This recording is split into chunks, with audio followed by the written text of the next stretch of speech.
لله رب العالمين والصلاة والسلام على سيد المرسلين وعلى آله وصحبه ومن تبعهم بإحسان إلى يوم الدين. أما بعد فأعوذ بالله من الشيطان الرجيم. بسم الله الرحمن الرحيم. لقد كان لكم في رسول الله أسوة حسنة. وقال رسول الله صلى الله عليه وسلم: من أحيا سنتي فقد أحبني ومن أحبني فقد معي في الجنة، أو كما قال رسول الله صلی اللہ علیہ وسلم. محترم سامعین اور میرے بھائیوں اور دوستوں، ہمارا جو آج کا موضوع ہے وہ رسول اللہ صلی اللہ علیہ وسلم کی سنتوں کی اقسام اور اس کے احکام ہیں.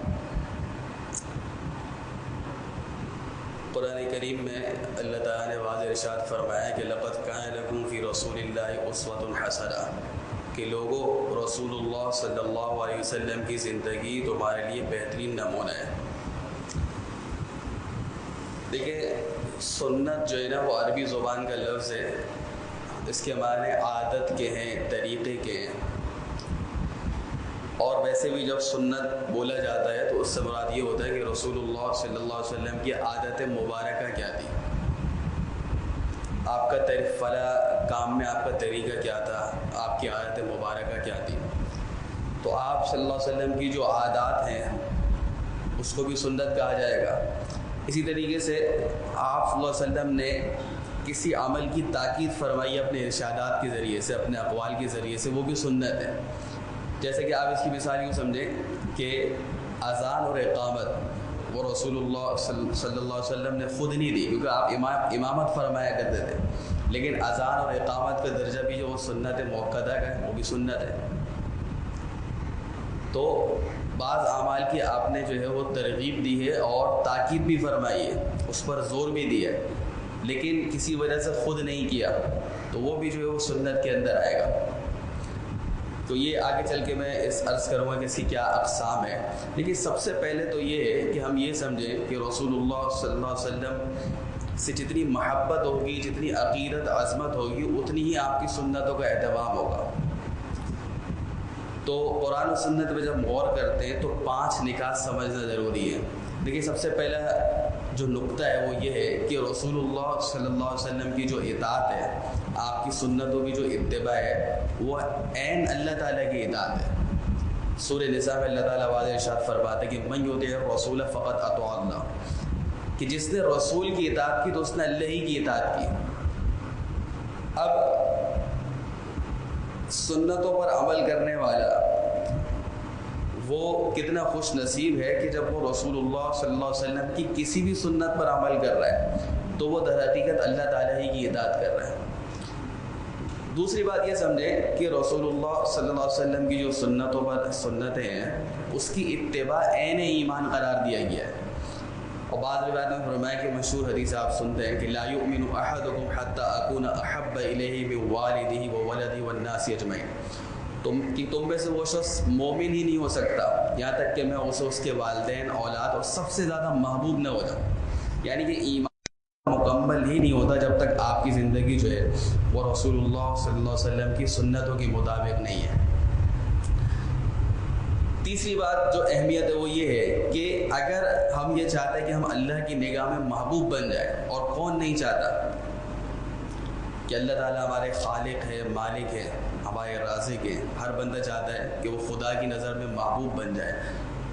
تو اس کا ایک ہی راستہ قرآن نے بتایا، قل ان کنتم تحبون اللہ فاتبعونی، کہ نبی آپ ان سے فرما دیجئے کہ اگر تم اللہ سے محبت کا دعویٰ کرتے ہو تو صرف دعویٰ قبول نہیں ہے، فاتبعونی، تو میری اتباع کرو، میرے طریقے کے مطابق زندگی گزارو، تو یحببکم اللہ، فرمایا کہ اللہ بھی تمہیں اپنا محبوب بنا لے گا. تو یہ کتنی بڑی سعادت کی بات ہے کہ جب ہم اپنی 24 گھنٹے کی زندگی کو، اپنی گھر کی زندگی کو، اپنے کاروبار کو اور جتنے بھی شعبے ہیں زندگی کو، اس سب کو رسول اللہ صلی اللہ علیہ وسلم کی لائے ہوئے دین کے مطابق، آپ کے طریقوں کے مطابق انجام دیتے ہیں تو ہم اللہ کی نگاہ میں محبوب بن جاتے ہیں. تو یہ کتنی بڑی سعادت کی بات ہوئی. اور ایک مسلمان کا جو بنیادی عقیدہ ہے وہ ہے آخرت پر ایمان. دنیا کی زندگی تو بھائی اس کی تو گھٹی کے اندر ہے بے وفائی، ناپائیداری، یہ کبھی بھی ختم ہو جاتی، کبھی بھی ساتھ چھوڑ دے گی۔ اصل مسلمان کا جو عقیدہ وہ یہ ہے کہ ہماری آخرت بن جائے، تو اس کے لیے بھی ضروری ہے۔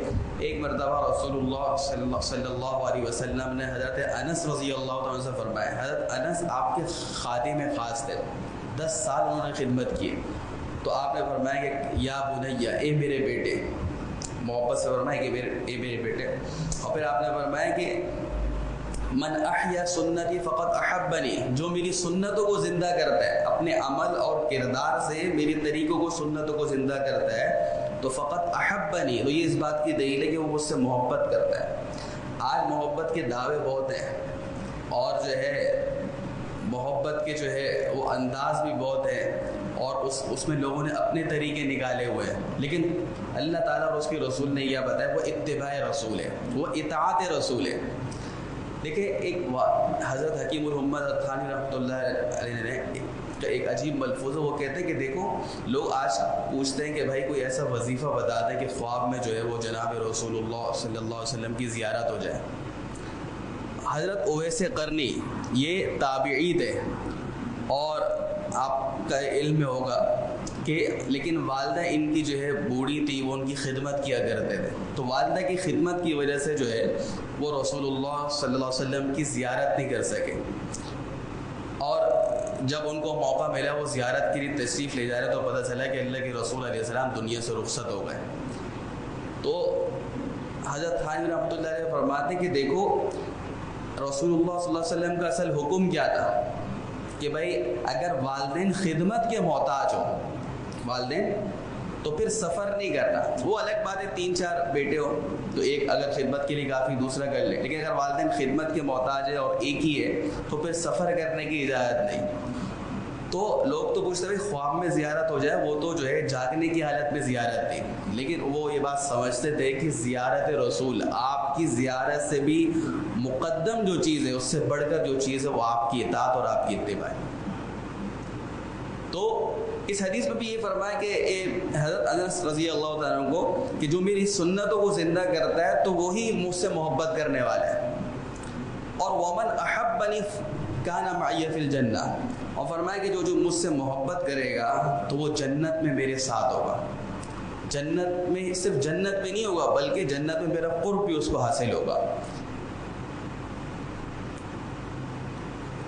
تو یہ رسول ہم یہ چاہتے ہیں کہ ہم جو ہے کون نہیں چاہتا، ہمارے پاس تو اعمال ہے ہی نہیں، اعمال میں وہ وزن ہی نہیں ہے، اعمال میں کوتاہیاں بے شمار ہیں، کمیاں بے شمار ہیں، ہر آدمی اپنے اعمال خود ہی جانتا ہے۔ ہر ایک یہ چاہتا ہے کہ قیامت کی تو روز جو ہے وہ اللہ کے رسول علیہ السلام کی میں شفاعت نصیب ہو اور آپ کا قرب نصیب ہو۔ تو فرمایا کہ میری سنتوں کو زندہ کرو تو جنت میں میرے ساتھ ہو گئے۔ اور 5ویں جو اہمیت سے متعلق میں بات کر رہا ہوں کہ فرمایا کہ من تمسک بسنتی عند فساد امتی، جب امت کے فساد کا جب زمانہ ہے، فتنوں کا زمانہ ہے، اور آج کل یہی زمانہ ہے کہ دین پر عمل کرنا مشکل ہوتا جا رہا ہے، دوسرے اپنے رکاوٹ بن جاتے ہیں، اپنے ناراض ہو جاتے ہیں، لیکن فرمایا کہ جو فساد کے زمانے میں میری سنتوں کو لازم پکڑے گا تو کان اجر 100 شہید، 100 شہیدوں کے برابر ثواب ملے گا۔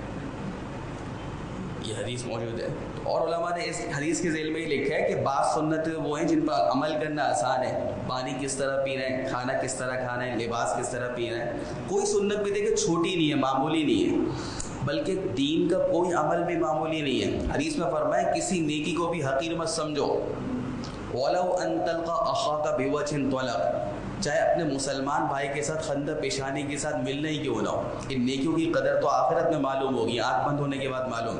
تو ویسے تو کوئی سنت چھوٹی نہیں ہے، لیکن درجات ہیں نا، جیسے فرائض ہیں، واجبات ہیں، سنت ہیں، جیسے میں ابھی عرض کروں گا تو سنتوں کی بھی درجات ہیں۔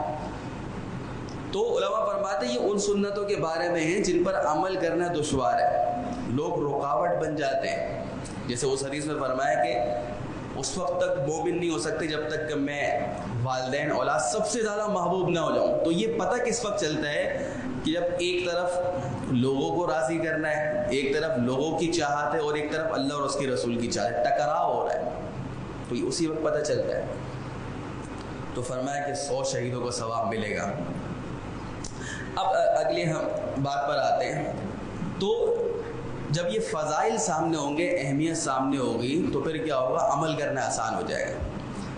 دیکھیں صحابہ کرام اور رسول اللہ صلی اللہ علیہ وسلم کی صحبت انہوں نے اٹھائی، اور یہ وہ چیز ہے جو ان کو دوسروں سے ممتاز کر دیتی ہے۔ جس اللہ کے رسول کی زندگی میں ان کی صحبت اٹھائی اور اسی پر جو ہے ان کا ایمان کا خاتمہ ہوا، تو اب بعد والے کتنا ہی عمل کر لے وہ ان کے مقام کو نہیں پہنچ سکتے۔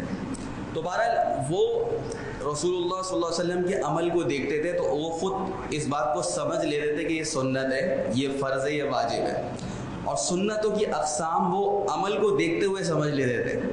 تو یہ سنتوں کی جو تقسیم ہے یہ بعد کے فقہاء کرام نے دلائل کو دیکھ کے فرمائی ہے، اور یہ فقہاء کرام بھی امت کے کتنے بڑے محسن ہیں کہ ظاہر سی بات ہے کہ ہر آدمی میں وہ صلاحیت نہیں ہے، وہ بصیرت نہیں کہ قرآن و سنت سے براہ راست مسائل کا اخذ کر سکے۔ لیکن صحابہ کرام ظاہر سی بات ہے وہ یہ سمجھتے تھے کہ اللہ کے رسول علیہ السلام کا یہ عمل کس درجے کا ہے، اور اب ہمارے اور صحابہ کرام میں فرق کیا ہے؟ وہ کہتے تھے یار یہ سنت ہے تو فوراً عمل کرتے تھے۔ آج کا مسلمان اب لوگ مسائل پوچھتے آتے کہتے ہیں یار یہ سنت ہے، فرض واجب تو نہیں ہے نا؟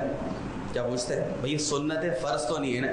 یعنی کہ ہم اس وجہ سے چھوڑ دیتے ہیں کہ یہ سنت ہے، اور وہ اس وجہ سے عمل کرتے تھے کہ یہ سنت ہے۔ اب کتنا بڑا فرق ہے۔ تو یہ حالات تو آئیں گے جو آج ہمارے سامنے۔ آج مسلمان جو ہے وہ پریشان ہے، ہر شعبہ تنزلی کا شکار ہے۔ آپ معاشی اعتبار سے، اقتصادی اعتبار سے، سیاسی اعتبار سے ہر شعبے میں عدم استحکام کا شکار ہے، کیونکہ آپ نے رسول اللہ صلی اللہ علیہ وسلم کی طرز زندگی مبارک طریقوں کو نکال دیا، اپنے شعبوں سے نکال دیا، اپنی زندگی سے نکال دیا۔ تو اب جب دلائل میں غور کیا تو فقہاء کرام نے کہا کہ بھائی دیکھو سنتیں جو ہے نا وہ 3 قسم کی ہیں۔ دیکھیں 2 سنتیں تو وہ ہیں جو جن کا تعلق عبادات سے، وہ سنت مؤکدہ اور سنت غیر مؤکدہ۔ سنت مؤکدہ وہ سنتیں کہلاتی ہیں کہ جن کو رسول اللہ صلی اللہ علیہ وسلم نے جو ہے پابندی کے ساتھ اس پر عمل کیا ہے اور بلا عذر اس کو چھوڑا نہیں ہے۔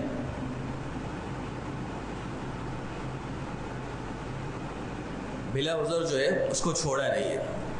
اب سنت موقعہ میں سب سے بڑی جو سنتیں ہیں وہ 5 نمازوں میں 12 سنتیں، فجر کی 2 ہیں، ظہر کی 6 ہیں، مغرب کی 2، عشاء کی 2 ہیں، اور حدیث میں فرمایا کہ جو ان 12 سنتوں کی پابندی کرتا ہے تو اللہ تعالیٰ جنت میں ایک محل اس کے لیے بنا دیتا ہے۔ اتنی بڑی فضیلت ہے۔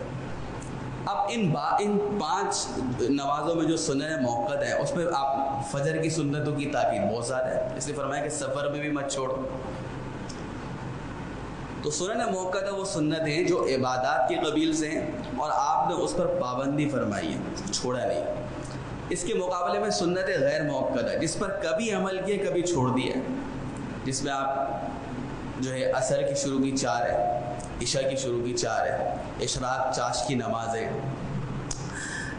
تو اس کی تاکید اس درجے کی نہیں ہے، اس کی تاکید اس درجے کی نہیں ہے۔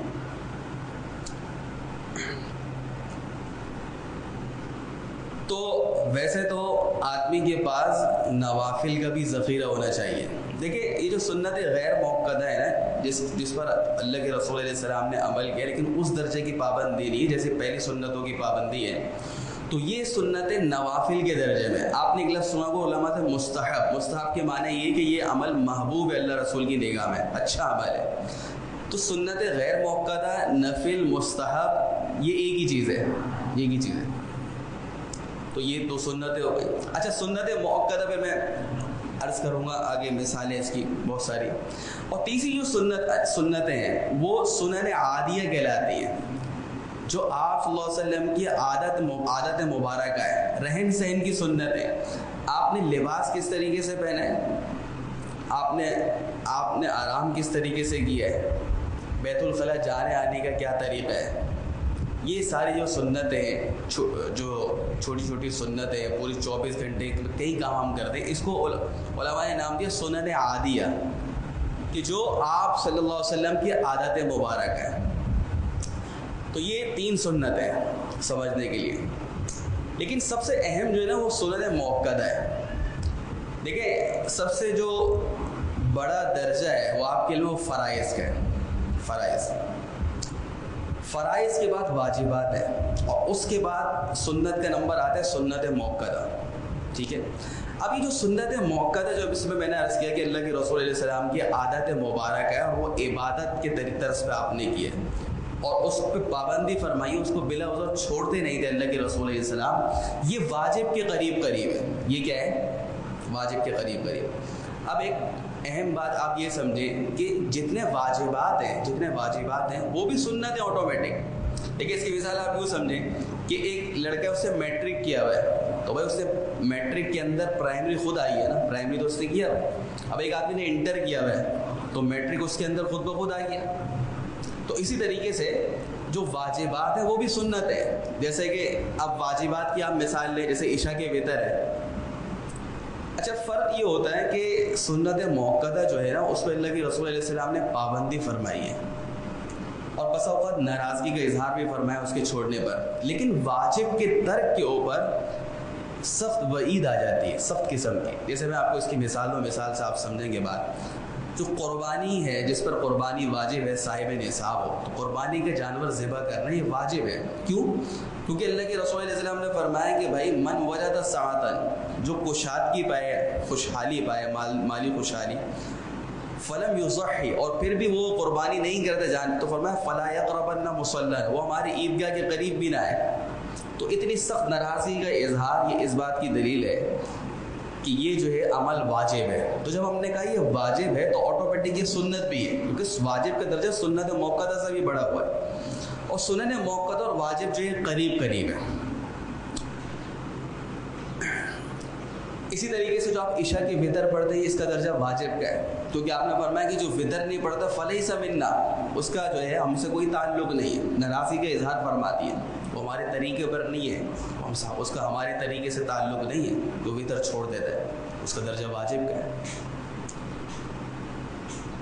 سنت موقدہ کے جو احکام ہیں وہ یہ ہے کہ پہلی بات یہ ہے کہ اگر آپ سنت موقدہ چھوڑ دیں, ابھی میں نے صرف عبادات کی کچھ مثالیں دی ہیں, جیسے 5 نمازوں میں 12 سنت موقدہ ہیں. ٹھیک ہے. اذان اقامت ہے. اسی طریقے سے جو ہے نماز باجماعت پڑھنا, یہ بھی. اب ایک طبقہ ہے وہ نماز تو پڑھتا ہے لیکن بھائی گھر میں پڑھنے کی عادت بنائی ہوئی ہے, تو باجماعت پڑھنا اور مسجد میں آ کے پڑھنا یہ سنت موقدہ ہے. رسول اللہ صلی اللہ علیہ وسلم نے ساری زندگی آپ دیکھیں چند اعذار کے علاوہ وہ آپ نے مسجد میں آ کے نماز پڑھی باجماعت. پھر 2 مستقل سنتیں, ایک ہے باجماعت اور ایک ہے مسجد میں آگے پڑھنا. اب اگر مسجد دور ہے, بہت سارے آج کل فیکٹریوں میں, اداروں میں جماعت کی جگہ بنی ہوئی ہے, تو ٹھیک ہے اس کو مسجد کا ثواب تو نہیں ملے گا, لیکن یہ ہے کہ باجماعت نماز ادا ہو جائے گی. اکیلے پڑھنے سے وہ بہتر ہے. لیکن بعض لوگوں کو آپ نے دیکھا ہوگا کہ وہ نماز کا ماشاءاللہ اہتمام کرتے لیکن وہ گھر میں پڑھ لیتے, وہ انفرادی پڑھ لیتے, تو یہ سنن موقدہ کے خلاف ہو رہا ہے. بلکہ ایک روایت میں تو آپ نے اتنی ناراضگی کا اظہار فرمایا کہ میرا دل یہ چاہتا ہے کہ میں لکڑیاں جمع کروں اور جا کے ان لوگوں کے گھروں پہ آگ لگا دوں جو بلا عذر گھروں میں نماز پڑھ لیتے ہیں. اتنی ناراضگی کا اظہار فرمایا. بھئی گھروں میں جو نماز ہے وہ نفلی نماز ہے, اس کا بھی فرمایا کہ بھئی گھروں کو قبرستان نہ بناؤ, گھروں میں بھی نمازیں پڑھنی چاہیے تلاوت, لیکن فرض نماز مسجد میں آ کے پڑھنی. ہاں بارش ہو رہی ہے, کوئی بہت زیادہ بیمار ہے, وہ الگ اعذار ہے, اس میں اجازت ہے, لیکن تندرست آدمی کے لیے نہیں ہے. باجماعت پڑھے, مسجد میں آگے پڑھے, تو باجماعت جو ہے یہ سنت موقدہ ہے. اب سنت موقدہ کے جو احکام ہیں وہ یہ ہے کہ ایک شخص, اگر کوئی شخص جو ہے وہ سنت موقدہ چھوڑتا ہے تو فرمایا کہ یہ قابل ملامت ہوگا, یعنی اللہ کی بارگاہ میں جب پیشی ہوگی تو ڈانٹ ڈپٹ ہوگی, ناراضگی کا اظہار ہوگا, رسول اللہ صلی اللہ علیہ وسلم سے سامنا ہوگا تو خطرہ ہے کہ ناراضگی کا اظہار ہوگا. دوسرا علماء نے فرمایا کہ اگر عادت بنا لی میں چھوڑنا ہے, بھائی فرائض تو پڑھ لیتے لیکن سنتیں جو ہے وہ چھوڑ دیتے, عادت بنا لی, جیسے گھر میں نماز پڑھنے کی عادت بنا لی, تو فرمایا کہ یہ شخص جو ہے وہ گناہ گار بھی ہوگا, لیکن اس کا گناہ فرض اور واجب سے کم درجے کا ہے, کیونکہ سنن موقدہ ہے واجب کے بالکل قریب ہے. اسی وجہ سے بعض فقہائے کرام علماء جب دلائل کو دیکھتے تو ان میں اختلاف ہو جاتا ہے. جیسے نماز باجماعت ادا کرنا, تو علماء کی ایک جماعت نے کہا یہ سنت موقدہ ہے, اور اس حدیث کی وجہ سے جو میں نے بھی آپ کے سامنے بیان کی کہ اس میں اللہ کے رسول علیہ السلام نے سخت ناراضی کا اظہار فرمایا ان لوگ یہ گھروں کو جلا دو جو بلا وجہ نماز جو ہے گھروں میں پڑھ لے. تو اس حدیث کو جب بعض علماء نے دیکھا تو انہوں نے کہا یہ تو واجب کے درجے میں بھائی. اس لیے سنت موقدہ جو ہے اور واجب میں فرق میں نے آپ کو بتا دی کہ واجب کے ترک کے اوپر سخت وعید ہوتی ہے. سنت موقدہ میں عام طور پر یہ ہوتا ہے کہ آپ صلی اللہ علیہ وسلم کی عادت مبارکہ پابندی فرمائی تو اس کو علماء نے سنت موقدہ کا نام دیا. تو بہرحال عادت بنا کے چھوڑنے والا گناہگار بھی ہے, لیکن سب سے زیادہ جو محرومی کی بات اور تمام علماء اس پہ متفق ہیں وہ یہ ہے کہ قیامت کے روز جو ہے ایسا شخص جو سنن موقدہ کو چھوڑنے کا عادی ہے, غفلت کی وجہ سے, کوتاہی کی وجہ سے, سستی کی وجہ سے چھوڑتا رہتا ہے, فرمایا کہ یہ شخص جو ہے وہ رسول اللہ صلی اللہ علیہ وسلم کی شفاعت سے محروم ہو جائے گا. اچھا یہ بات ذہن میں رکھیں کہ قیامت میں جو شفاعت ہوگی اللہ کے رسول علیہ السلام کی اس کی کئی قسمیں. ایک حدیث میں آپ نے خود فرمایا کہ میری شفاعت تو لأہل الکبائر من امتی, میری امت کی کبیرہ جنہوں نے بڑے بڑے گناہ کر رکھے ان کے حق میں شفاعت کروں گا, سفارش کروں گا. تو جو سنن موقدہ کو چھوڑنے والا ہے تو ظاہر سی بات ہے کہ اس کو یہ شفاعت تو مل جائے گی, لیکن بعض لوگوں کے لیے جنت کا فیصلہ اللہ تعالیٰ فرما دیں گے, لیکن آپ صلی اللہ علیہ وسلم کی شفاعت کی وجہ سے درجات کی بلندی ہو جائے گی. کیا ہو جائے گی؟ درجات کی بلندی. ویسے تو ساری جنت ہی اللہ تعالیٰ ہمیں اپنے فضل سے لے جائے, اس کے کیا کہنے, لیکن ظاہر سی بات ہے درجات کا فرق تو ہے وہاں پر بھی. ٹھیک ہے, اب آپ کے یہاں بہادر آباد میں کسی کا فلیٹ ہو, دوراجی میں فلیٹ ہو, ڈیفینس میں ہو, گلشن میں فلیٹ ہو, تو فرق ہے یا نہیں ان میں؟ یہ میں ایک سمجھانے کے لیے چھوٹی سی مثال دے رہا ہوں. تو جنت کے درجات میں بھی فرق ہے. تو اسی طریقے سے ایک شفاعت ہوگی جنت میں ابتدائی داخلہ. دیکھیں یہ ایمان اتنی بڑی دولت ہے کہ کتنا بڑے گناہگار کیوں نہ ہو کبھی نہ کبھی جنت میں جائے گا. لیکن دیکھیں ہم میں سے کون آدمی یہ چاہتا ہے کہ یار چلو جنت میں تو جائیں گے نا کبھی نہ کبھی.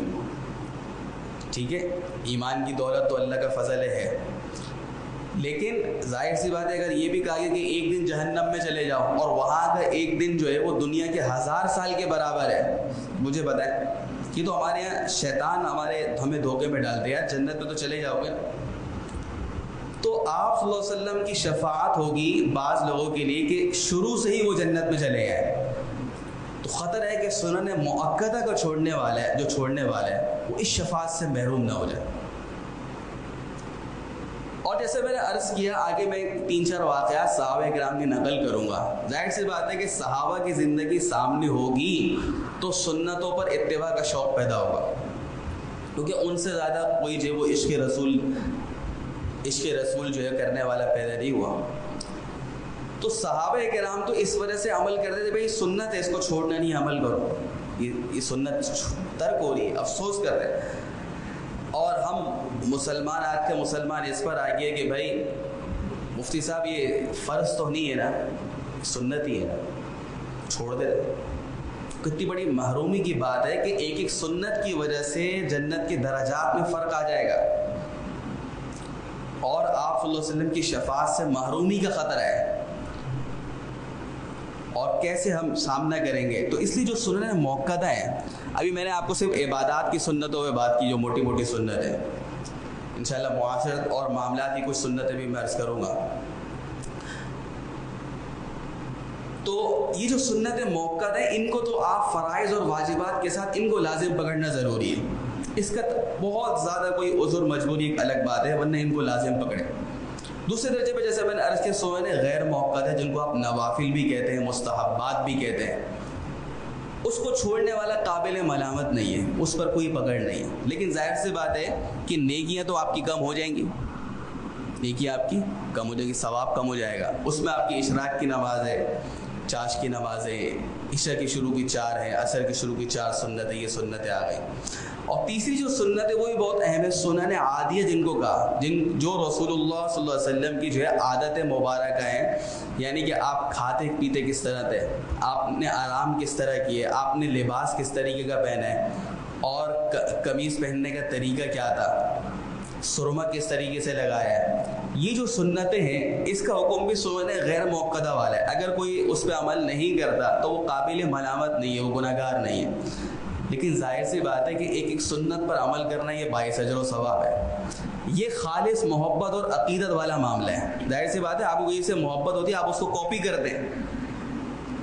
آج تو ہم کہتے ہیں یار فلاں کرکٹر ایسے بال رکھ رہا ہے, فلاں ایکٹر اس طریقے سے جو ہے وہ گیٹ اپ کر رہا ہے, کپڑے لباس پہن رہا ہے. بھائی رسول اللہ صلی اللہ علیہ وسلم کی طرز زندگی کیا تھی, آپ کی 24 گھنٹے کی عادت مبارکہ کیا تھی, ایک ایک سنت کو ڈھونڈ کے اس پر عمل کر رہا ہے. یہ خالص عشق اور محبت والا معاملہ ہے, اور ایک ایک سنت پر اجر و ثواب لکھا جا رہا ہے, اور اس کی برکات اور فوائد اپنی جگہ ہے. تو یہ 3 سنتیں میں نے آپ کے سامنے رکھی, اس کے احکام بھی آپ کے سامنے آ گئے. اب دیکھیں کچھ باتیں سمجھنا ضروری ہے. دیکھیں جو عمل کرنا ہے نا وہ سنتوں پر ہے. بعض احکام ایسے ہیں, بعض اعمال ایسے ہیں جو رسول اللہ صلی اللہ علیہ وسلم سے ثابت ہیں, حدیث میں وہ آئے, لیکن وہ سنت نہیں ہے. حدیث اور سنت میں فرق ہے. جیسے میں مثال دوں گا آپ کو بات سمجھ میں آئے گی. بخاری شریف میں کہ ایک مرتبہ رسول اللہ صلی اللہ علیہ وسلم کو جو ہے پیشاب کی حاجت ہوئی, تو آپ کچرے کے ڈھیر پہ تشریف اور آپ نے کھڑے ہو کے پیشاب کیا ہے, کھڑے ہو کے پیشاب. آج کل چونکہ سوشل میڈیا کا دور ہے نا, بہت ساری چیزیں فارورڈ ہوتی ہیں, گروپس میں آتی ہیں. اب کوئی کھڑے ہو کے پیشاب کرے کہتے تو سنت ہے, حدیث میں حدیث بھی صحیح دکھائی ہے. بھائی ایک عمل کا اللہ کے رسول سے ثابت ہونے کا مطلب یہ کہ یہ جائز ہے, لیکن ضروری کہ وہ سنت بھی ہو.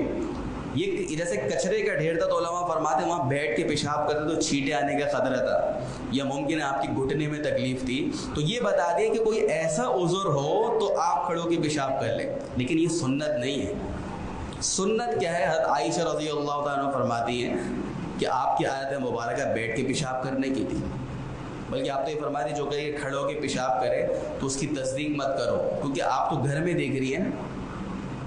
تو سنت کو لازم پکڑنا ہے. خود حدیث میں فرمایا علیکم بسنتی, تم پر لازم ہے کہ میرے طریقوں کو لازم پکڑو. بہت سارے آپ کے ارشادات ہیں, آپ کے عمل ہیں, لیکن اس سے یہ کہ عمل جائز ہے, سنت نہیں ہے.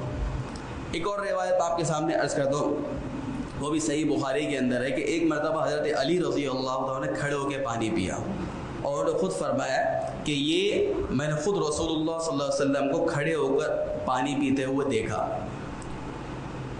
اب آج کل لوگ قرآن و سنت کو دیکھ کے خود استدلال کرنا شروع کر دیتے ہیں. اب بولے بھائی یہ تو سنت ہے, ثابت ہے, تو ہر ثابت شدہ عمل وہ سنت نہیں ہوتا. یہ بات سمجھنے کی, یہ وہی ہے کہ بھائی کھڑے ہوئے کوئی پانی پیتا ہے, کوئی ناجائز حرام تو نہیں ہے, جائز ہے. اب دیکھیں اس میں بھی بہت سارے طریقے, کہ آپ رش کی جگہ ہے, بیٹھنے کی جگہ ہی نہیں ہے, یا نیچے جیسے بارش کا موسم تک کیچڑ وغیرہ اس طرح کی کوئی صورت ہے, تو بتا دیے کہ بھئی یہ جائز ہے, جواز کے زمرے میں آ جائے گا, لیکن سنت نہیں ہے. سنت تو یہ ہے کہ جس پر آپ صلی اللہ علیہ وسلم نے تسلسل کے ساتھ پابندی فرمائی ہے. امت کو یہی کہا کہ میری سنتوں کو پکڑو. اگر آپ یہ کہیں کہ بھئی آپ سے کوئی اسی عمل کا ثبوت کافی ہے, تو پھر آپ جو آپ کی خصوصیات ہے اس کا کیا کریں گے؟ اس لیے علماء نے کہا کہ بعض احکام آپ کی خصوصیت ہے, جیسے آپ نے 11 نکاح کی وہ آپ کی خصوصیت ہے. 100 میں وصال یعنی کہ آپ 3 4 دن کا روزہ رکھا کرتے تھے, نفلی روزے ہوتے تھے, وہ اس پہ سحری بھی نہیں کیا کرتے تھے, نہ افطاری. لیکن صحابہ کرام نے اجازت مانگی تو منع کر دیا کہ بھائی تم میری جیسے تمہاری روحانیت ہے, تم طاقت نہیں رکھتے. تو دیکھیں یہ رکھنا بھی تو ثابت ہے. تو صرف یہ کہہ دینا بھائی یہ حدیث میں آئیے عمل کر رہو یہ سنت ہے, یہ بات درست نہیں ہے. تو سنت وہ ہے جو عادت مبارک ہے, جو آپ نے تسلسل کے ساتھ کی اور امت کو اسی کی اتباع کا حکم دیا ہے کہ میری سنتوں کو اور خلفائے راشدین کی سنتوں کو لازم پکڑو. اسی طریقے سے ایک روایت میں یہ ہوا کہ ایک مرتبہ آپ نے وضو کیا, آپ نے ایک مرتبہ چہرہ دھویا, ایک مرتبہ ہاتھ دھویا, ایک مرتبہ پاؤں دھویا, لیکن عادت مبارکہ کیا تھی؟ 3 مرتبہ. تو سنت کیا ہے؟ 3 مرتبہ. لیکن اب مسجد میں پانی کم ہے, بات سمجھ رہے, بہت زیادہ رش ہے, نماز نکلنے کا اندیشہ ہے, تو اب آپ اس عمل پر عمل کر سکتے کہ بھائی ایک مرتبہ فرائض پورے کر لیں.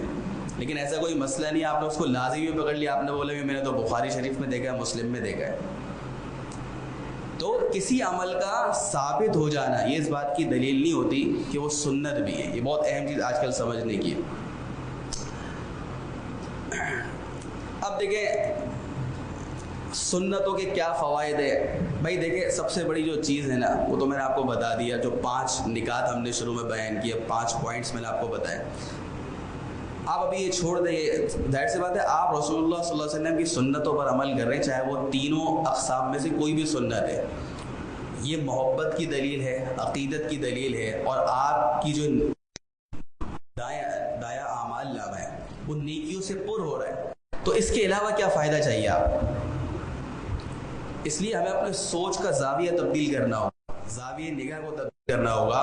بہتر مسلمان یہ ہے کہ اللہ کی نگاہ میں وہ شخص جو اتباع سنت، آپ علی یعنی ولایت خاصہ، خاص دوستی ولایت خاصہ حاصل ہی نہیں کر سکتے جب تک کہ آپ متبع سنت نہیں ہیں. کتنا ہی بڑا کوئی عبادت گزار ہو، لیکن وہ اتباع سنتوں سے اس کی زندگی ہٹی ہوئی تو وہ اللہ کی نگاہ میں محبوب نہیں ہے.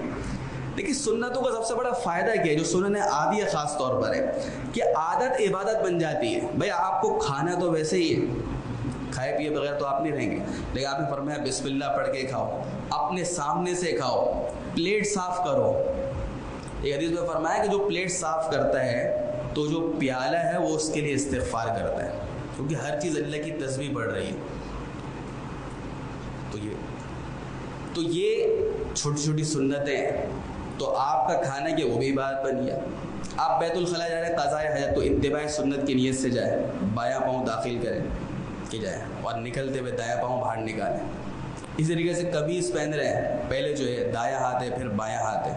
تو یہ سنن عادیہ عادت عبادت بن جائے، 24 گھنٹے کی زندگی آپ کی اتباع سنت کے مطابق ہو جائے. سنت کا سب سے بڑا فائدہ یہی ہے. دوسرا بڑا فائدہ یہ ہے کہ یہ سنن جو ہوتی ہیں فرائض کی تکمیل ہوتی ہے. ان سے قیامت کے دن سب سے پہلے فرائض کا حساب ہوگا. اگر فرض میں کمی رہ گئی، فرض میں کمی رہے گا تو وہ سنتوں سے پھر پوری کی جائے گی. اب آپ دیکھیں، اب آپ کہتے ہیں یہ تو سنت ہے، تو کتنا افسوس ہوگا وہاں پر کہ ہم نے تو اس وجہ سے چھوڑ دی کہ سنت ہے. اب آپ کے نامہ اعمال میں کچھ ہے ہی نہیں فرائض کو پورا کرنے کے لیے. اور کون شخص ہے جو دعویٰ کرے کہ آپ کے فرائض ایسے ہیں کہ اس میں کمی ہے ہی نہیں؟ کوئی بھی دعویٰ نہیں کر سکتا. تو فرائض کی جو کمی کوتاہی ہے وہ سنت سے پوری ہوں گی. دیکھیں، اور یہ جو میں بات کر رہا ہوں نا، یہ انفرادی حیثیت سے ساری بات ہو گئی. باقی مجموعی حیثیت سے جب امت جو ہے وہ رسول اللہ صلی اللہ علیہ وسلم کے طریقوں کو چھوڑ دے گی، معاشرت کے اندر، تجارت کے اندر، سیاست کے اندر، اقتصادیات کے اندر، تو وہ امت زوال کا شکار ہو جائے گی. سب سے بڑا نقصان یہی ہے. اور ہم چاہتے ہیں کہ زمین اور آسمان کی برکتوں کے دروازے اللہ تعالیٰ ہم پر کھولے، امن و امان قائم ہو جائے، معیشت ترقی کرے. اس پہ بنیادی وجہ یہی ہے کہ آپ رسول اللہ صلی اللہ علیہ وسلم کے طریقوں کو زندہ کریں. مجموعی اعتبار سے تو بہت بڑا نقصان ہے کہ امت ہر طبقے میں پھر زوال کی شکار ہو جائے گی. اب دیکھیں، میں آپ کو صحابہ کرام کی 2-3 باتیں سامنے رکھوں، جس سے پتہ چلے کہ ان حضرات کے دل میں سنت کی کیا قدر و قیمت تھی. حضرت عمر رضی اللہ تعالیٰ کا مشہور قول ہے کہ انہوں نے حضرت اسود کو مخاطب کر کے فرمایا تھا کہ تو ایک پتھر ہے اور نہ نفع دے سکتا ہے نہ نقصان. اگر رسول اللہ صلی اللہ علیہ وسلم کو نہ دیکھا ہوتا کہ انہوں نے آپ بوسہ دیا تو میں بوسہ نہ دیتا. تو اس ارشاد سے آپ جو ہے، یعنی کہ حضرت عمر رضی اللہ عنہ سمجھ رہے ہیں پتھر ہے، نفع نقصان نہیں دے سکتا. چونکہ لیکن جو اللہ کے رسول علیہ السلام نے طواف کے دوران بوسہ دیا ہے تو فرمایا کہ اتباع سنت یہ ہے کہ بوسہ دیا جائے. یہ ہے. صلح حدیبیہ کے موقع پر جب ایک صحابہ کی ایک جماعت کے ساتھ رسول اللہ صلی اللہ علیہ وسلم عمرے کے لیے تشریف لے گئے اور حدیبیہ کے مقام پر مشرکین نے روک لیا، تو وہاں آپ نے اپنا نمائندہ حضرت عثمان رضی اللہ عنہ کو بنا کے بھیجو، اپنا نمائندہ. تو جب وہ گئے تو ان کے چچا زاد بھائی تھے حضرت عثمان کے. تو بہرحال کافی باتیں ہوئی. تو انہوں نے ایک بات کہی کہ حضرت عثمان رضی اللہ عنہ کو اس زمانے میں شلوار کا استعمال کم تھا، تہبند باندھا کرتے تھے. رسول اللہ صلی اللہ علیہ وسلم قمیص کا تو استعمال فرماتے تھے، لیکن عام طور پر تہبند جس کو دھوتی کہتے ہیں اس کا استعمال کرتے. لیکن آپ نے شلوار کی تعریف کی ہے کہ بھئی یہ سطر کو چھپانے والا لباس ہے اور صحابہ کرام پہنتے تھے. لیکن عام طور پر جو رواج تھا وہ جو ہے وہ دھوتی کا تھا. تو دیکھا ہے عثمان رضی اللہ تعالیٰ کے جو تہبند ہے وہ جو ہے ٹخنوں سے اوپر تھا. اللہ کے رسول علیہ السلام کی ہدایات یہی ہیں. تو انہوں نے کہا کہ بھائی تم جو ہے کفار کے سربراہان سے جو ہے وہ مذاکرات کے لیے جا رہا ہو، تو وہاں تو جس کا تہبند جتنا نیچے ہو اس کو بڑا آدمی سمجھا جاتا ہے. اور جس کا تہبند جتنا اوپر ہو، شلوار جتنی اوپر ہو، اس کو بڑا مایوب سمجھا جاتا ہے. بات سمجھ؟ تو حضرت عثمان رضی اللہ عنہ نے واضح کہہ دیا کہ بھائی رسول اللہ صلی اللہ علیہ وسلم کی جو تہبند ہوا کرتا تھا وہ نصف پنڈلی، آدھی پنڈلی تک رکھتے تھے. اگرچہ آپ نے امت کو اجازت دے دی کہ اتنا ہو کہ ٹخنے نظر آئے، نیچے کر سکتے، لیکن اس سے زیادہ نیچے نہیں. فرمایا کہ اب یہ مجھے اچھا سمجھے، برا سمجھے، اپنی نگاہ میں بڑا معزز سمجھے یا معیوب سمجھے، کیونکہ رسول اللہ صلی اللہ علیہ وسلم کی سنت یہی ہے، کیونکہ دیکھتے تھے کہ آپ کا تہبند نصف، تو میں بھائی اسی طرح رکھوں گا. اور مشہور واقعہ جو سیرت کی کتابوں میں، حضرت حذیفہ بن یمان رضی اللہ عنہ جب کسریٰ کے دربار میں گئے، کسریٰ ایران کے بادشاہوں کا لقب تھا، تو وہاں کھانا لگایا گیا. اب کھانا کھاتے وقت لقمہ گر گیا. تو جیسے گھروں میں اگر آپ کا کھانے کا لقمہ گر بھی گیا تو عام طور پہ گندا تو نہیں ہوتا، گھروں میں صفائی ہوتی ہے. تو اللہ کے رسول علیہ السلام کی سنت یہ ہے کہ اس کو جھاڑ کے کھا لو. اب بہت زیادہ مٹی لگ گئی تو پھر وہ آپ کونے میں رکھ دے، کوئی جانور وغیرہ کھا لے گا، لیکن اگر اس کو کھانا ممکن ہے تو اٹھا کے کھا لو، کیونکہ یہ رزق بڑی نعمت ہے اللہ تعالیٰ کی، اس کو عزت دینے کا حکم ہے. اور یہ بڑی ناقدری ناشکری ہے، اتنا کھانا آج کل ہم لوگ ضائع کر دیتے. تو اللہ کے رسول علیہ السلام کی سنت ہی تھی کہ وہ اٹھا کے کھا لے. تو عثمان اٹھا رہے، لقمہ گری اٹھا رہے، تو ان کے جو برابر میں ساتھی اور ٹوک دیا، بھائی یہ کیا کر رہے ہو. اب آپ تصور کریں کہ جیسے ہمارے ایوان صدر ہے تو اسی طرح کا کوئی ہوگا، تو بھائی یہاں تو یہ بڑا معیوب سمجھا جاتا ہے. اور یہ جو ہے حرص اور لالچ اس قسم کی بات کی تو اس کی دلیل ہے. تو انہوں نے فرمایا کہ بھائی کیا میں ان بے وقوفوں کی وجہ سے اپنے محبوب کی سنت چھوڑ دوں. یہ ہے ان انداز. اسی وجہ سے سنت پر جو عمل ہو وہ فخر کی نیت سے ہونا چاہیے، وہ اتباع سنت کی نیت سے ہونا چاہیے، احساس کمتری کی نیت سے نہ ہو. مشرکین نے ایک مرتبہ، کفار نے طنزیہ انداز میں کہا، تمسخرانہ مذاق اڑاتے ہوئے کہا حضرت سلمان فارسی رضی اللہ تعالیٰ کو کہ تمہارے رسول جو ہیں تمہیں ہر چیز کا طریقہ بتاتے ہیں، یہاں تک کہ استنجا کا طریقہ بھی بتاتے ہیں. اب اسے تو مذاق کے لہجے میں کہا، طنزیہ انداز میں. تو حضرت سلمان فارسی رضی اللہ عنہ نے جو ہے فخر کرتے ہوئے کہا اجل، ہاں بھائی ہمارے نبی ہمیں استنجا کا طریقہ بھی بتاتے ہیں، فخری انداز میں. باقی آج سائنس ریسرچ کر رہی ہے، ظاہر سی بات ہے ایک رسول اللہ صلی اللہ علیہ وسلم کا عمل ہے، اس پہ بہت سارے دنیاوی فوائد بھی ہیں، وہ صحت کے لیے بھی مفید ہے، ہر اعتبار سے مفید ہے، اس میں کوئی شک نہیں. لیکن ایک مسلمان کی نیت اتباع سنت کی ہونی چاہیے. کل کو ریسرچ بدل بھی سکتی، پھر آپ کیا کریں گے. تو فخر کے انداز میں بھائی ہمارے یہ جو ہے لوگ کہتے ہیں ہمارے آباء و اجداد کا طریقہ پیچھے سے چلتا آ رہا ہے، بھائی رسول اللہ صلی اللہ علیہ وسلم کا طریقہ ہے، یہ آپ کا حکم ہے، یہ آپ کی تعلیم ہے. فخری انداز میں عمل ہو، احساس کمتری نہ ہو. اور دیکھیں آج کے تناظر میں ایک اہم بات میں یہ کرنا چاہ رہا ہوں کہ ایک ہے آپ سنت پہ کوئی عمل نہیں کر رہے ہو تو دیکھیں اس پر ندامت ہونی چاہیے، لیکن بعض خصوصاً نوجوان طبقہ بعض لوگ نادانی میں بھی کرتے ہیں، وہ استہزاء کرنے لگتے ہیں. یہ بہت خطرے کی بات ہے. دیکھیے جہاں مزاح کرنا، مذاق کرنا خود رسول اللہ صلی اللہ علیہ وسلم کی سنت ہے. آپ اپنے صحابہ کرام کے ساتھ فجر کے بعد بیٹھتے تھے، کوئی خواب سنا رہے ہیں تو آپ مزاح بھی فرما رہے ہیں، اور اس کے واقعات لکھے ہوئے ہیں کہ آپ نے کیا کیا مزاح فرمایا. لیکن اس کا بھی ایک موقع محل ہے. آپ ہر ایک سے تو مذاق نہیں کرتے نا، آپ اپنے دوستوں سے مذاق کرتے، کبھی بھائی سے کر لیا، لیکن آپ ہر ایک سے مذاق تو نہیں کرتے. اس لیے مزاح کا بھی ایک موقع محل ہوتا ہے. اب کوئی دین کی بات چل رہی ہے، کوئی ایسی حدیث آ گئی ہمارے سمجھ میں نہیں آتی، آپ لوگ جو ہے اس قسم کا جملہ بول دیتے کہ وہ استہزاء کی طرف جا رہی ہے. بہت خطرے کی بات ہے. بھائی دیکھیں آپ میری بات کا مذاق اڑا رہے ہیں تو میرا مذاق اڑا رہے ہیں. اس لیے علماء نے کہا کہ رسول اللہ صلی اللہ علیہ وسلم کی کوئی بھی سنت ہو، چاہے اس کا درجہ کوئی بھی ہو، اگر اس کو کوئی چھوڑنے والا ہے تو وہ ظاہر سی بات ہے، وہ اس کو آپ کیا کہیں گے. جیسے میں نے عرض کیا وہ قابل ملامت ہے، یا اگر کوئی سنت موقع ہے وہ عادت بنا کے چھوڑ رہا ہے، زیادہ سے زیادہ فاسق ہے، لیکن اس کا ایمان تو محفوظ ہے نا، ایمان محفوظ ہے. لیکن سنت کا جو استہزاء ہے، تمسخر ہے، مذاق اڑا رہا ہے، وہ انسان کو دائرہ اسلام سے نکال دے گا. اور یہ منافقین کا انداز ہوا کرتا تھا کہ وہ صحابہ کرام صدقہ خیرات لے کے آ رہے ہیں، مذاق اڑاتے تھے، جہاد پہ جا رہے ہیں مذاق اڑاتے تھے. آج مسلمانوں میں یہ بات آتی جا رہی ہے کہ داڑھی کا مذاق، کبھی شلوار کا مذاق، کوئی ایسی چیز. تو یہ یا آپ صلی اللہ علیہ وسلم کی کوئی ایسی حدیث آپ نے ارشاد فرمائی، اس میں کوئی ایک بات سمجھ میں نہیں ہے، آپ نے کوئی بات کر دی، تو یہ بہت خطرے کی بات ہے۔ تو اس سے جو ہے ہمیں اپنے بچوں کو، اپنے نوجوان طبقوں کو سمجھانا چاہیے کہ بھائی سنت کی تعظیم آپ کے دل میں ہو۔ جب عظمت ہوگی، محبت ہوگی، تو عمل کی توفیق بھی اللہ تعالیٰ دے دیں گے، اور یہ محبت بہت بڑی چیز ہے۔ اس لیے آپ نے فرمایا کہ جو مجھ سے محبت کرے گا تو وہ جنت میں میرے ساتھ ہوگا۔ اب ایک واقعہ میں آپ کے سامنے بیان کروں گا جس کے آپ کو بعد یہ بات سمجھ میں آئی کہ آپ صلی اللہ علیہ وسلم کی جو سنت ہے، کچھ عبادات اب معاشرتی معاملات کی طرف بھی آتے ہیں، اس کی خلاف ورزی جو ہے جب رسول اللہ صلی اللہ علیہ وسلم کے سامنے، تو آپ نے بہت ناراضی کا بھی اظہار فرمایا۔ ایک واقعے سے آپ کو بات سمجھ میں آ جائے گی۔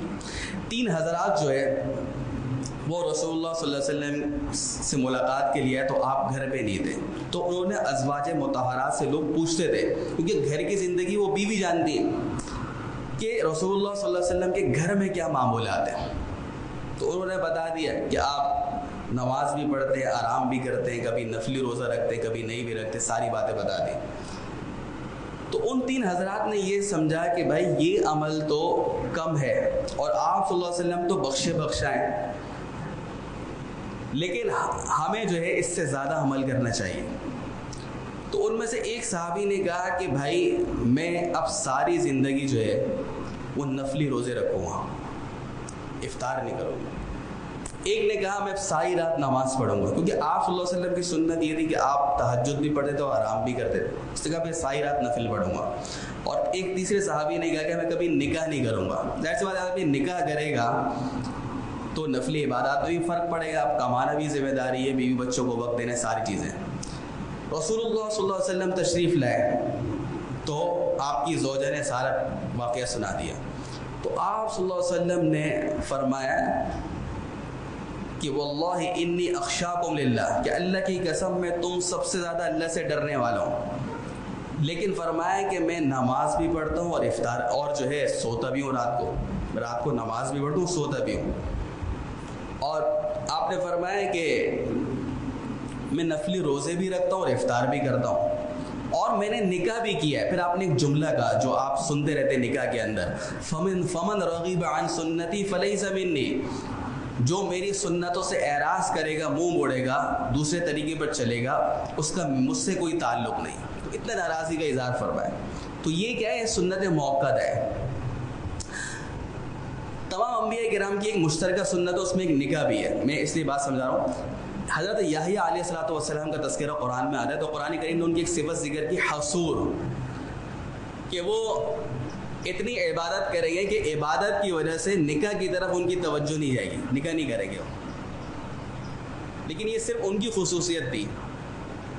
اس آیت کی تفسیر میں علماء فرماتے ہیں لیکن ہمارے نبی کی خوبی یہ تھی، آپ کا کمال یہ تھا کہ آپ نے کمال عبادت کے ساتھ کمال معاشرت کو بھی جمع کر دیا۔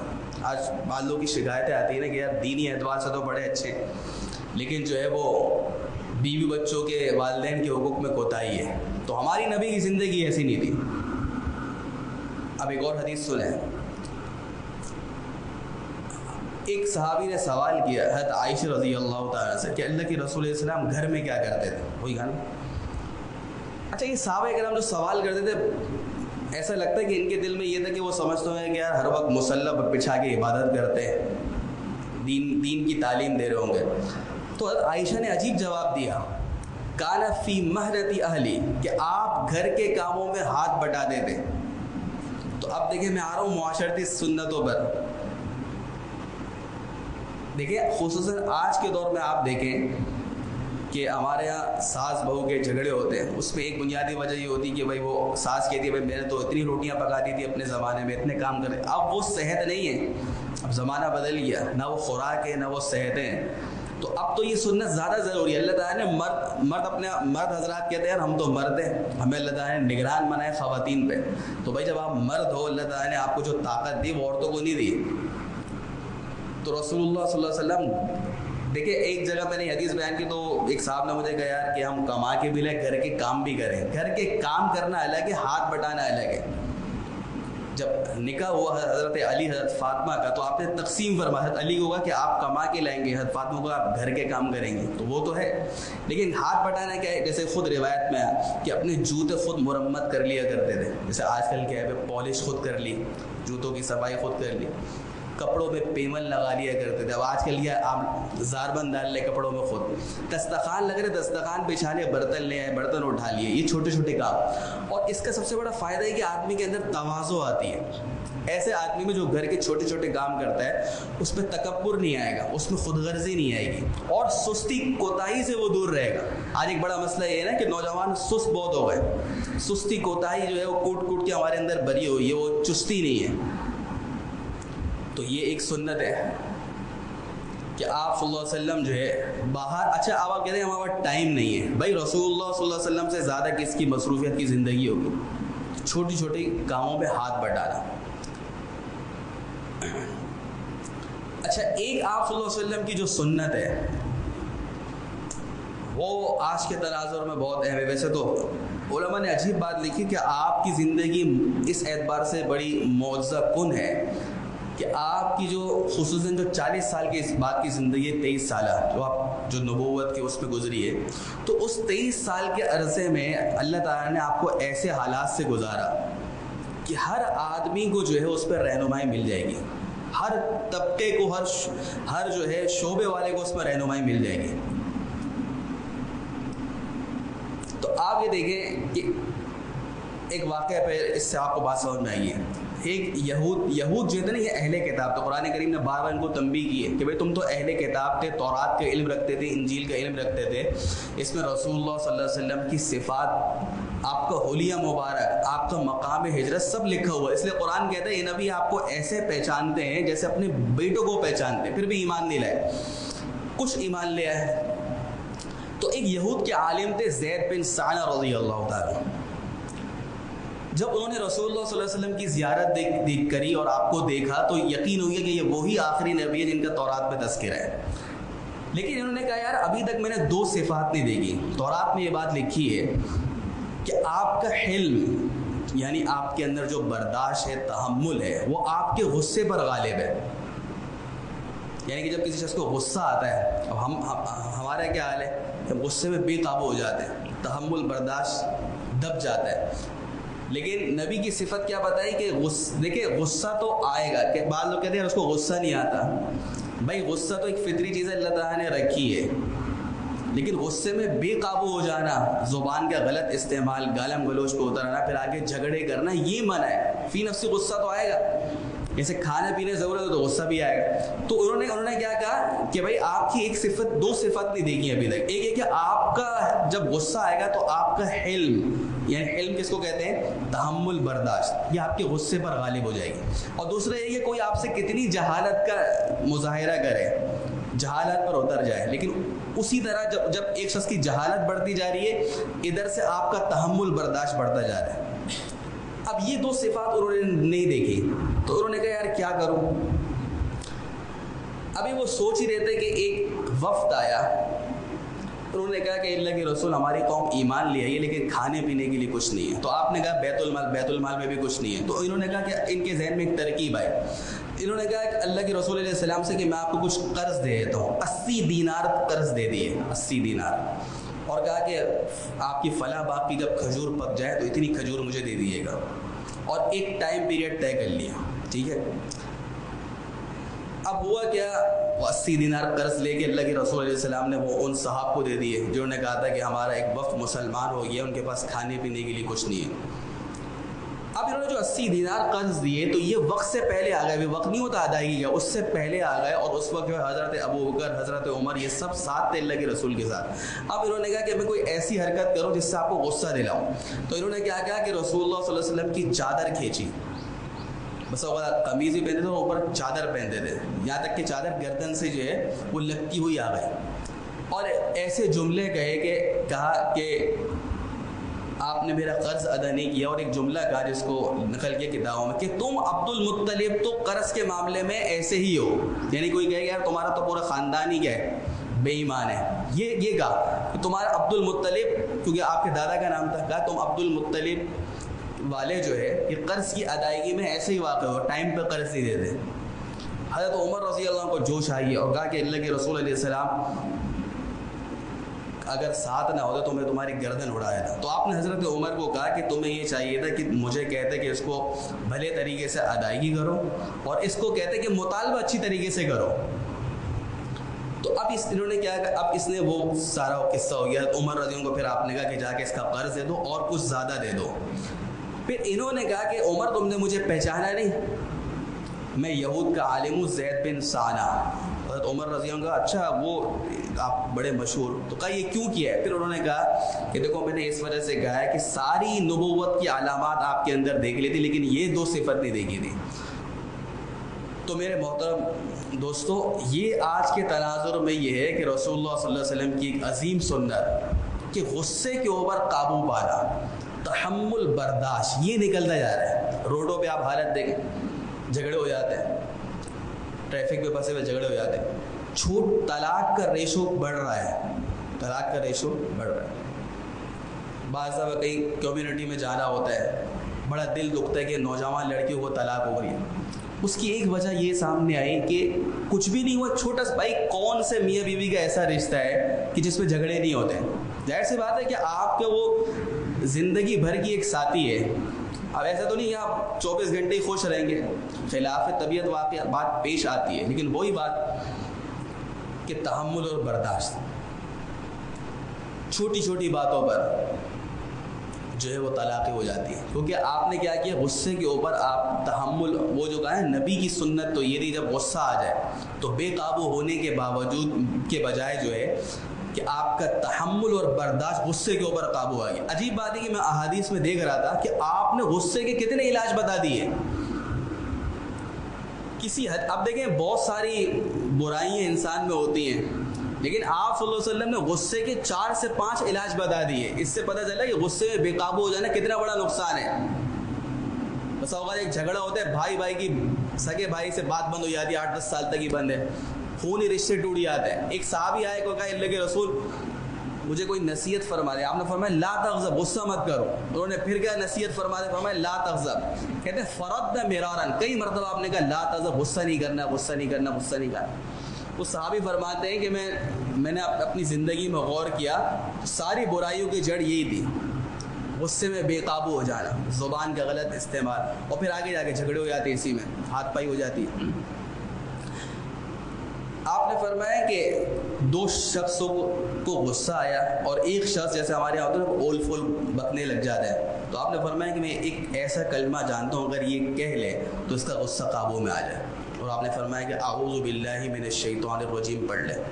آپ نے آسان نسخے بتائے کیونکہ ایک حدیث میں آپ نے فرمایا غصہ شیطان کی طرف سے، اور شیطان کو اللہ تعالیٰ نے آگ سے پیدا کیا اور پانی آگ کو بجھا دیتا ہے. تو وہاں شیطان کی طرف سے جب غصہ تو اعوذ باللہ پڑھ لو. اور دوسرا علاج یہ بتایا کہ بھائی تم میں سے جب کسی کو غصہ آئے کیونکہ غصہ شیطان کی طرف سے، تو اس کو چاہیے کہ وضو کر لے. کیا کر لے؟ وضو کر لے. علماء فرماتے ہیں کم سے کم آپ ٹھنڈا پانی پی لو کیونکہ پانی جو ہے وہ آنکھ کو بجھاتا ہے. تیسرا علاج آپ نے فرمایا کہ غصہ ہے کھڑے ہوئے تو بیٹھ جاؤ، اور اگر بیٹھنے سے بھی غصہ نہیں جا رہا لیٹ جاؤ. چوتھا علاج یہ فرمایا کہ تم میں سے کسی کو غصہ آ جائے تو خاموش ہو جاؤ، کیونکہ جتنا زیادہ بولو گے آدمی غصے میں غلط ہی بولتا ہے، وہ عموماً غلط ہی بولتا ہے. اس لیے تو میں نے کہا اب لوگ کیا بولتے ہیں کہ بھائی وہ جھگڑا ہوا ہم نے غصے میں طلاق دے دی.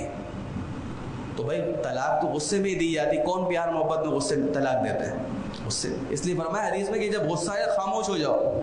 تو دیکھیں 4 علاج آپ نے بتا دیے، غصہ ہے یہ کرو، غصہ ہے یہ کرو، غصہ ہے یہ کرو. تو آج کے تناظر میں رسول اللہ صلی اللہ علیہ وسلم کی یہ بھی سنت ہے بھائی، تحمل اور برداشت. تحمل اور برداشت ہے تو یہ مشکل کام، کیونکہ صبر، یہ صبر ہی ایک طریقہ، قرآن نے کہا ان ذالک من عزم الامور، یہ صبر ہمت کے کاموں میں سے. عجیب بات یہ کہ اللہ تعالیٰ نے یہ نہیں کہا کہ نماز کتنا بڑا عمل ہے اس کے بارے میں نہیں کہا کہ بے حساب اجر ملے گا، روزے کے بارے میں نہیں کہا، جہاد کے بارے میں نہیں کہا، لیکن قرآن کہتا ہے انما یوفی الصابرون اجرہم بغیر حساب، صبر کرنے والوں کو بے حساب اجر دوں گا. ہے تو مشکل کام. اسی طریقے سے جو ہے ایک حدیث کے چند الفاظ میں آپ کے سامنے رکھتا ہوں کہ دوسروں کے کام آنا. آج نفس نفسی کا دور ہے، میں خود اچھا کھا لوں، بچے اچھا کھا لیں، ہم جو ہے اپنا فیوچر اچھا بنا لیں، اس کو اسلام منع نہیں کرتا اگر حلال طریقے سے، لیکن یہ کوئی کمال نہیں ہے، یہ خود غرضی ہے۔ رسول اللہ صلی اللہ علیہ وسلم کی زندگی میں جب آپ دیکھتے ہیں تو آپ کی عظیم سنت یہ ہے کہ آپ دوسروں کے کام آتے تھے، اور اگر اس پہ سب سے پہلے کون ہے؟ وہ رشتہ دار ہے۔ جب آپ پر پہلی وحی نازل ہوئی ہے تو آپ صلی اللہ علیہ وسلم جو ہے وہ بہت پریشان ہو گئے، شدید گھبراہٹ کا شکار ہو گئے، یہاں تک کہ آپ کو سخت سردی میں پسینہ آنے لگا۔ تو حضرت خدیجہ رضی اللہ تعالیٰ نے جن الفاظ سے تسلی دی بخاری شریف میں موجود ہے، پہلے تو انہوں نے کہا کہ کلا واللہ ما یخزیک اللہ ابدا، کہ اللہ کے رسول، اللہ کی قسم اللہ آپ کو کبھی رسوا نہیں کرے گا۔ آپ سخت پریشانی میں تھے، کیا ہوگی، اتنی بڑی ذمہ داری آ گئی۔ اس کے بعد آپ نے حضرت خدیجہ رضی اللہ عنہ نے آپ کی صفات کو سامنے رکھا کہ آپ کیوں اللہ آپ کو رسوا نہیں کرے گا۔ فرمایا کہ انک لتصل الرحم، آپ صلہ رحمی کرتے ہیں، رشتہ داروں کے ساتھ حسن سلوک۔ وہ ایک صاحب نے بڑی اچھی بات کی کہ آج ملنا جلنا کتنا کم ہو گیا بھائی، یا تو آپ رشتہ داروں سے ملتے کسی کی میت ہو جاتی ہے یا شادی میں مل رہے ہیں، ملنا جلنا کم ہو گیا ہے، بہت خطرے کی بات ہے، معاشرت ہماری ختم ہوتی جا رہی ہے۔ فرمایا کہ آپ صلہ رحمی کرتے ہیں، قریبی رشتے، یہ ایسے خونی رشتے ایسے ہیں کہ کئی صحابہ کرام تو ہو گئے مسلمان، ان کے گھر والے تو مسلمان نہیں ہوئے، لیکن اللہ کے رسول نے فرمایا پھر بھی حسن سلوک کرو، پھر بھی حسن سلوک کرو۔ یعنی اب آپ ایک اس کی مثال سمجھیں، مثال کے طور پر آپ کا سگا بھائی ہے یا چاچا ہے، چچا زاد بھائی ہے، وہ شرابی ہے، مثال کے سمجھانے کے لیے کہہ رہا ہوں، شرابی ہے، بڑی بری سے بری اس میں صفات ہے، تو اس کا کیا مطلب ہے؟ پھر بھی آپ کو حکم ہے کہ صلہ رحمی کرو، کیونکہ یہ رشتہ داریاں اتنی قیمتی ہیں کہ یہ کفر سے بھی نہیں ختم ہو رہی، تو پھر یہ جتنے بڑے گناہ وہ کفر سے تو کم ہے۔ تو حضرت خدیجہ نے فرمایا کہ آپ تو صلہ رحمی کرتے، وَتَحْمِلُ الْكَلْ، آپ کمزوروں کا بوجھ اٹھاتے ہیں، وَتَكْسِبُ الْمَعْدُومِ، آپ کمزور طبقے کو کما کے دیتے ہیں، یعنی کہ وہ طبقہ جو کما سکتا نہیں ہے، بیچارہ فالج زدہ ہے جو ہے، وَتَقْرِي الضَّيْفَ، آپ مہمان نوازی کرتے ہیں، اور وَتُعِينُ عَلَى نَوَائِبِ الْحَقِّ، حادثات جب ہو جاتے ہیں، جیسے کہ ایک آدمی اچھا سیٹل ہوتا ہے، خدا نہ خواستہ کوئی حادثہ ہو گیا، غیر یقینی حالات جیسے ہمارے یہاں بھی پچھلے سالوں میں آئے، خدا نہ خواستہ کوئی زلزلہ ہو گیا، بہت زیادہ بارش ہو جاتی ہے، تو ان حالات میں بھی آپ جو کمزور لوگوں کی مدد کرتے ہیں۔ ان پانچوں صفات میں آپ مشترک چیز کیا ہے؟ ان پانچوں صفات میں مشترک چیز کیا ہے؟ آپ صلہ رحمی کرتے ہیں، کمزوروں کو کما کے دیتے ہیں، آپ مہمان نوازی کرتے ہیں، آپ جو ہے کمزوروں کا بوجھ اٹھاتے ہیں، حادثات میں مدد کرتے ہیں۔ وہ آپ کو ایک ہی نظر آئے گی کہ دوسروں کے ساتھ خیر خواہی، دوسروں کے کام آنا، یہ رسول اللہ صلی اللہ علیہ وسلم کی عظیم سنت ہے۔ اور صرف اپنے آپ میں لگا رہنا، یہ جو ہے ایک طرح کی جو ہے خود غرضی ہے۔ اور اس سے کیا ہوگا؟ جب آپ دوسروں کے کام ہوں گے، آپ لوگوں کی نگاہ میں محبوب بن جائیں گے، ایسے آدمی کو پھر لوگ یاد رکھتے ہیں، گھروں میں بھی محبتیں ہوں گی۔ آج میاں بیوی کا جھگڑا ہے، بھائی بھائی کا، ایک اس میں وجہ کیا ہے؟ دیکھیں ہمارے یہاں اور اہل مغرب میں بنیادی فرق ہے کہ اسلام یہ سکھاتا ہے کہ حقوق کی ادائیگی کے اوپر فوکس کرو، اپنے جائز حقوق کا مطالبہ جو ہے منع نہیں ہے، لیکن فوکس آپ کا ادائیگی پر ہو۔ جیسے ایک تاجر نے بڑی پیاری بات کی، بھائی دینے کی فکر زیادہ کرو، لینے کی کم کرو، ٹھیک ہے؟ اور ہمارے یہاں کیا ہے، سارا لینے پہ زور ہے، بھائی اس سے پیمنٹ نہیں آئی، اس سے پیمنٹ نہیں آئی، اور دینے کا ہمیں پتہ ہی نہیں کہ دینی بھی ہے۔ تو ویسے تھے مسلمان تو ہم دیکھیں بھائی دینے کی فکر زیادہ کریں، اگر نہ بھی لیا تو پھر تو ہماری پکڑنی ہے، ورثہ لے لیں گے، لیکن دینے کی فکر جو زیادہ ہے۔ تو اسلام یہی سکھا رہا ہے، قرآن میں زیادہ آپ کو یہی ملے گا، والدین کے حقوق ادا کرو، رشتہ داروں کے حقوق ادا کرو، پڑوسیوں کے حقوق ادا کرو۔ تو یہ جو ایک صفت ہم آج اس کو لازم پکڑ لیں کہ دوسروں کے کام آنا۔ اور آخری بات کہہ کے ختم کر رہا ہوں، دوسروں کے کام آنے کا صرف یہ مطلب نہیں ہوتا کہ آپ مالی ہی مدد کریں، بھائی آپ کسی کو اچھا مشورہ دے رہے ہیں، بیمار کی عیادت کر لینا یہ بھی اس میں آ جائے گا، کسی جو ہے کہ انتقال ہو گیا تعزیت کر لینا یہ بھی اس میں ہو جائے گا، کسی کو تسلی دے دینا، اس کی کتنی فضیلت حدیث میں بیان کری گئی، کسی کی پریشانی کسی بھی طریقے سے حل کر دینا، یہ ساری جو ہے جس میں دوسرے کو راحت پہنچ جائے، اس کی پریشانی دور ہو جائے، یہ ساری جو ہے دوسروں کے کام آنا، دوسروں کے ساتھ خیر خواہی کرنا، اس کے اندر یہ تمام صورتیں شامل ہے۔ تو یہ ہمارا آج کا موضوع تھا۔ تو اس میں اللہ تعالیٰ سے دعا ہے، اور دعا بھی مانگنا چاہیے کہ اللہ تعالیٰ ہمیں جو ہے رسول اللہ صلی اللہ علیہ وسلم کی محبت اور عظمت اس درجے میں نصیب فرمائے کہ آپ کی سنتوں پر عمل کرنا آسان ہو جائے، اور جو ہے اللہ تعالیٰ جو ہے ہمیں اس کی جو ہے نشر و اشاعت کے لیے بھی قبول فرمائے کہ یہ پیغام اپنے گھر والوں کو بھی عام کریں، اپنے اعزاء اقارب کو، اور مسلمانوں میں بھی جو ہے اس کی فکر ضروری ہے کہ یہ نہیں کہ بھئی یہ سنت ہے اس کو چھوڑ دو، اصل یہ ذہن میں آنا ہے کہ بھئی یہ سنت ہے تو اس پر تو عمل کرنا ہے۔ کہیں خدا نہ خواستہ ایسا نہ ہو جائے کہ قیامت کے دن جب سب سے زیادہ ضرورت ہوگی تو رسول اللہ صلی اللہ علیہ وسلم کی ہم شفاعت سے محروم نہ ہو جائیں۔ اللہ تعالیٰ ان باتوں کو سمجھنے، اس پر عمل کی توفیق عطا فرمائے۔ وآخر دعوانا الحمد للہ رب العالمین۔